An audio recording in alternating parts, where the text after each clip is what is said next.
What's up guys, I am Tano Brock and welcome to another video. So today we are talking about the 16-inch MacBook Pro. I recently upgraded to this machine and the question I want to address is, does this computer make sense for a music producer and mix engineer in 2020?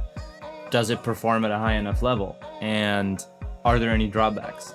So before we get into all of that, I just want to give a little background on the reason I got this computer. So for the past 3 to 4 years, I had been using a late 2016 15-inch MacBook Pro. This was the first generation of the Touch Bar MacBook Pros.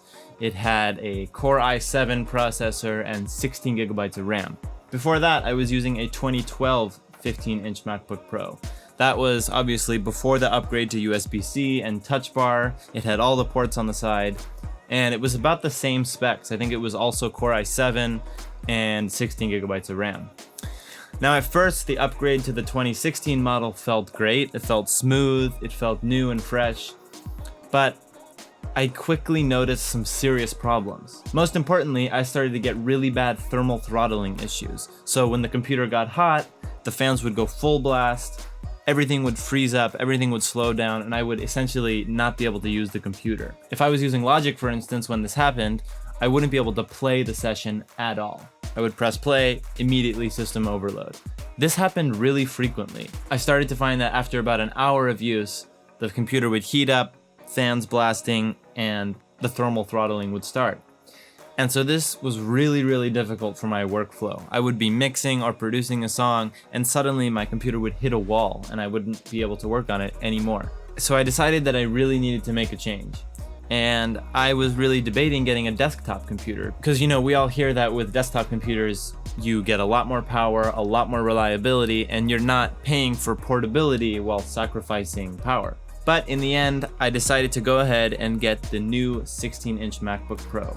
I did a lot of reading, and it really seemed like with this laptop, Apple really delivered and gave the customers what they wanted and made a really pro machine. So the specs of this particular machine: 2.4 gigahertz, 8-core Intel Core i9 processor, 64 gigabytes of RAM, the AMD Radeon Pro 5500 graphics card, and I have 2 terabytes of storage. So back to the question here, is this computer worth it for a music producer in 2020? And I am happy to report that I could not be happier with this computer. It solves all the issues with my 2016 MacBook Pro.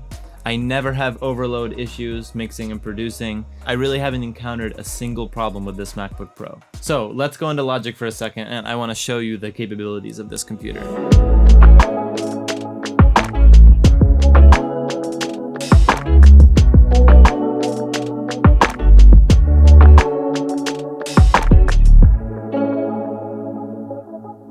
Alright, so I got Logic opened up on my new 16-inch MacBook Pro, and this is a session of a song of mine called My Dream that I put out a few months ago, link in the description. And this is a pretty heavy session. As you can see, I got a lot of instances of battery for my drums, some Logic synths down here, and then a lot of audio tracks. And if I open up the mixer, you can see what kind of plug-in processing I got on here. There's quite a bit going on, and then I have my master chain as well with quite a bit of processing. A couple other things to keep in mind as I do these demonstrations. I have a Thunderbolt 3 dock by OWC plugged into my MacBook, and through that dock I'm running this 4K Dell display. So that takes quite a bit of CPU power and takes a toll on the graphics card. So that's something to keep in mind. And also, while I'm doing this, obviously I'm recording the screen, which also takes a good amount of CPU power. And just to give you a frame of reference, on my last MacBook Pro, my 2016 model, when I was recording the screen, I was pretty much unable to do much else. It really slowed down the system. If I opened up Logic while recording the screen, everything was really sluggish, and I actually had quite a bit of trouble recording my tutorials smoothly. So before I play the session, let me open up the preferences here and show you I'm at a buffer size of 256 samples. We can mess with that later to do some experimentation, but I generally like to keep Logic at 256 with this new machine. Again, with my 2016 MacBook Pro that I had before this one, I kept all my sessions at 1024 once I was done with the recording stage, and still really had a hard time. But with this machine, as you'll see, it runs at 256, no problem. So I'm going to go ahead and play the session.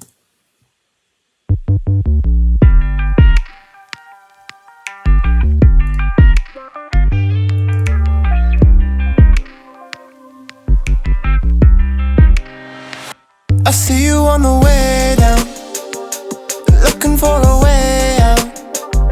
I'm telling you it's hopeless if you didn't notice. But I'ma keep fighting, you'll keep riding. Alright, so as you can see, so far no problems, running super smooth, and most of the processing threads were sitting around 25% with one spike going up to 50%. But in general, pretty low CPU activity. Let me go just real quickly to like the drop of the song where it's a little bit more heavy. I'm just trying to live my dream.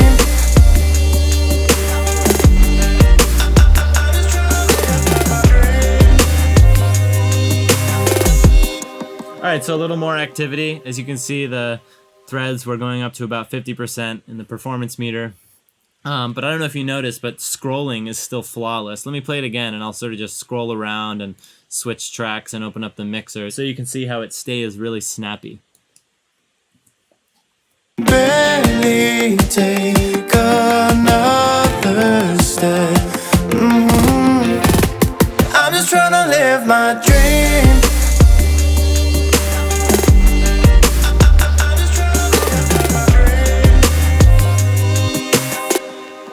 So there you go, no problem opening up plugins, scrolling around fast. It's super snappy, super responsive. Again, comparing to my 2016 MacBook Pro, if I was playing a heavy section of the song like this, if it even could play, opening up a plugin would cause it to immediately get system overload. So vast improvement. So to take this a little further, I'm going to open up my limiters on my master chain and increase the oversampling. So if I change this TDR limiter to insane mode, it actually brings it to 16 times oversampling, which is pretty CPU intensive. So let's see how it does with this. Another step. I'm just trying to live my dream.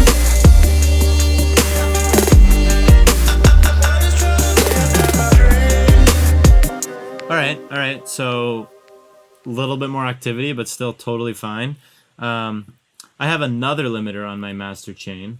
I'm going to bring this one, the Pro L2, to 32 times oversampling, which as you can see, it says it's very CPU intensive. So now we have two limiters on the master bus with oversampling. So let's see how this does. Another step. I'm just trying to live my dream.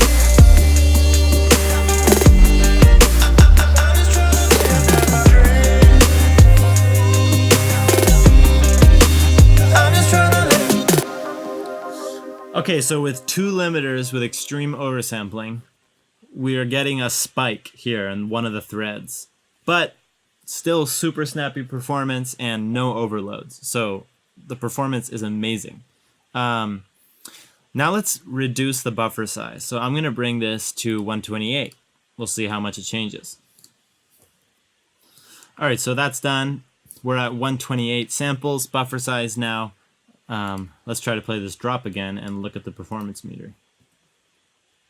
Barely take another step. I'm just trying to live my dream.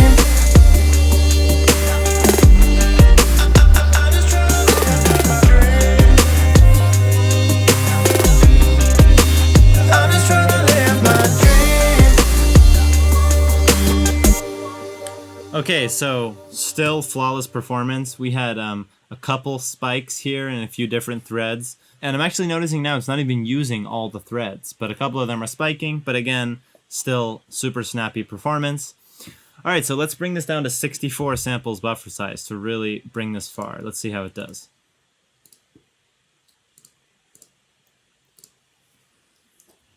All right, so now we're at 64 samples for the buffer size.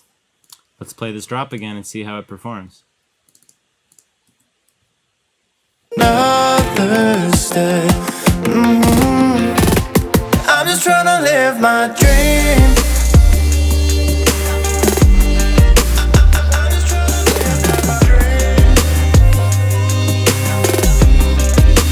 I'm just trying to live my dream.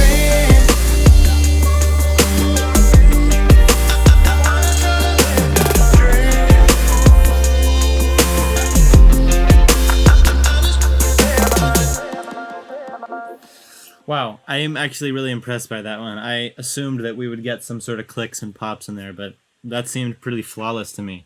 So 64 samples buffer size, heavy session, one limiter at 32 times oversampling, another limiter at 16 times oversampling, and Logic is still performing very smoothly. No overloads, no clicks and pops. Wow, I'm impressed. Okay, so let's bring it to 32 samples buffer size and see how it does. All right, so 32 samples, buffer size. Again, both limiters with oversampling. Let's see how this goes. Barely take another step. I'm just trying to live my dream.